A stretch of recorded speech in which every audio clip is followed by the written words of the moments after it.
Salam sejahtera di dalam Tuhan. Bapak Ibu, saudara-saudara yang kekasih, kita jumpa lagi dalam renungan harian di mana kita berada di hari Senin tanggal 13 Desember tahun 2021. Ya, firman Tuhan kita rindukan karena firman-Nya penuntun dalam kehidupan kita. Mari mempersiapkan diri menyambut firman-Nya dan kita satu dalam doa. Kita berdoa. Ya Bapa, kami berbahagia karena kami tahu Engkau selalu menyayangi dan memperhatikan hidup kami. Kami bersyukur untuk segala karya-Mu yang tetap nyata. Kami rindu membaca firman-Mu. Roh Kudus tolong kami, terangi hati dan pikiran kami, sehingga firman ini benar mengambil bagian dalam hidup kami dan kami boleh memperlakukannya dengan baik. Tuhan bersabdalah, kami siap menyambut firman-Mu. Dalam nama Tuhan Yesus kami berdoa. Amin. Ibrani 13 ayat 7 sampai ayat 16. Ingatlah akan pemimpin-pemimpin kamu yang telah menyampaikan firman Allah kepadamu. Perhatikanlah akhir hidup mereka dan contohlah iman mereka. Yesus Kristus tetap sama, baik kemarin maupun hari ini dan sampai selama-lamanya. Janganlah kamu disesatkan oleh berbagai-bagai ajaran asing, sebab yang baik ialah bahwa hati kamu diperkuat dengan kasih karunia dan bukan dengan pelbagai makanan yang tidak memberi faedah kepada mereka yang menuruti aturan-aturan makanan macam itu. Kita mempunyai suatu mesbah dan orang-orang yang melayani kemah tidak boleh makan dari apa yang di dalamnya. Karena tubuh binatang yang darahnya dibawa masuk ke tempat kudus oleh imam besar sebagai korban penghapusan dosa dibakar di luar perkemahan.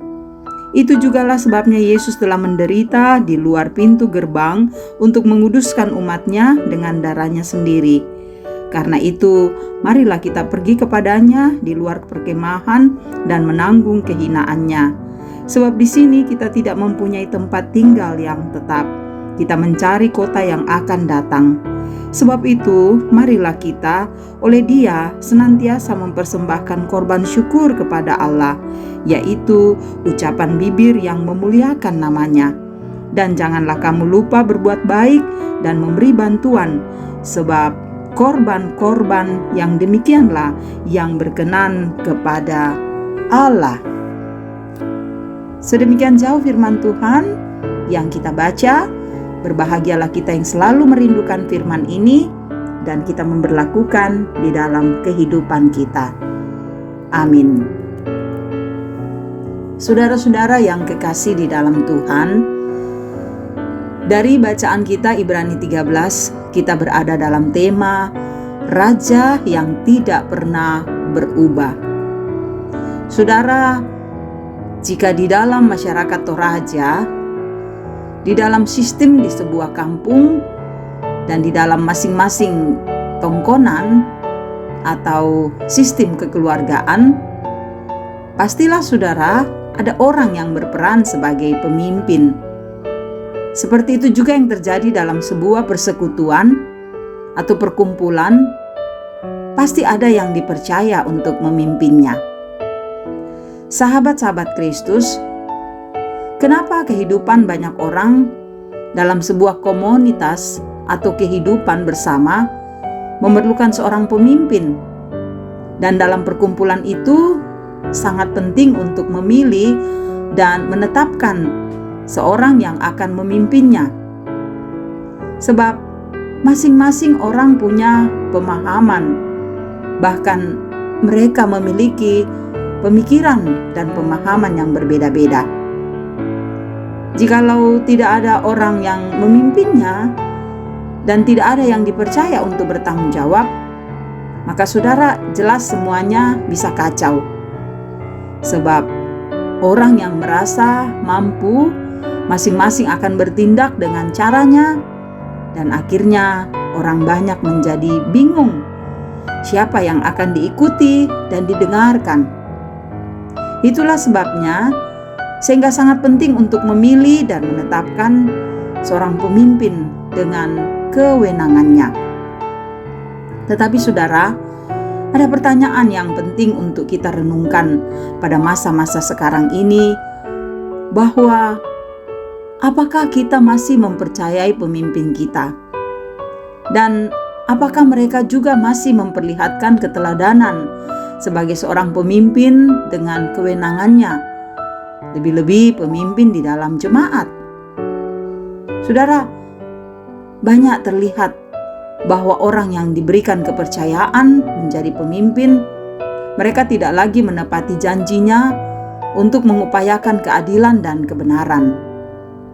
Ketika mereka baru saja menjabat, mereka bersungguh-sungguh untuk menyatakan tanggung jawabnya dengan baik. Namun, seiring waktu berjalan, sepertinya tidak ada lagi keteladanan yang nampak dilakukan.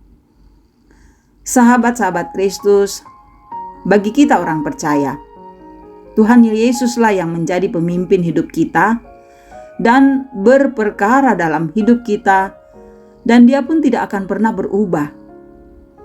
Dialah saudara Raja kita yang patut kita teladani dan menjadi contoh yang tidak pernah ingkar dalam perintahnya dan tetap konsisten dalam janjinya. Dia Yesus menyerahkan dirinya bukanlah karena daya tarik duniawi, tetapi hanya karena kasih-Nya, sehingga Dia mengangkat kita dari jurang kebinasaan karena dosa, lalu Ia membawa kita ke dalam kehidupan yang penuh dengan kebahagiaan dan kesejahteraan. Dialah Yesus, Raja yang setia pada janjinya, dan Dia tidak pernah berubah, selalu sama. Kasih-Nya tetaplah indah dalam hidup kita. Dia Raja yang kekal, yang tidak berubah, tetapi terus sama, dahulu, kini, dan selama-lamanya. Amin. Marilah kita berdoa. Kami memiliki Raja yang tidak pernah berubah, Engkau Yesus. Kami berbahagia. Kami percaya kuasa-Mu yang dahsyat, perkara-perkara yang hebat yang Engkau akan perlihatkan bagi kami. Tuhan, kami menyerahkan hidup kami dalam kuasa-Mu. Berkatilah kami Tuhan. Tuhan tahu apa yang ada dalam hati pikiran kami, rencana-rencana kami. Tuhan menyaksikan segala tindakan dan perbuatan kami. Ampuni kami jika kami melakukan yang tidak benar, dan layakkan kami hidup dalam kasih-Mu. Dan berkati keluarga kami, anak-anak kami, pekerjaan usaha kami. Biarlah seluruh hidup kami berjalan, bergerak dalam tindakan dalam kuasa Tuhan, sehingga kami boleh merasakan penyertaan dan berkat-Mu. Engkau tahu pergumulan jemaat-Mu, saudara-saudara kami yang sakit sembuhkanlah, yang berduka hiburkan, pergumulan kami masing-masing Tuhan kuatkan agar kami melewatinya dengan sabar. Tuhan berkati setiap pelayanan majelis, pengurus OIG, semua hamba-hamba-Mu yang Engkau pakai melayani, beri keteguhan agar kami kuat melayani dengan baik. Tuhan berkati para orang tua kami, Bapak Ibu lansia, kiranya tetap sehat, semangat menjalani hidup ini. Tuhan berkati kami dalam mempersiapkan diri terus menyambut Natal, menyambut kehadiran-Mu ke dunia ini. Biarlah hati kami tetap bersorak-sorai, bergembira. Dan Tuhan berkati bangsa kami agar tetap berada dalam keadaan kondusif. Ini doa kami. Kami percaya Tuhan menyendengkan telinga mendengarkan, memberkati semua orang yang selalu mendengarkan renungan ini, sehingga hidup mereka dalam damai-Mu. Kami membawa doa kami dalam nama Tuhan Yesus, Juru Selamat kami. Amin. Terima kasih Bapak Ibu boleh mendengarkan renungan harian ini. Semoga firman ini menjadi berkat bagi saudara-saudara dimanapun saudara-saudara berada. Kasih Kristus bersamamu. Haleluya.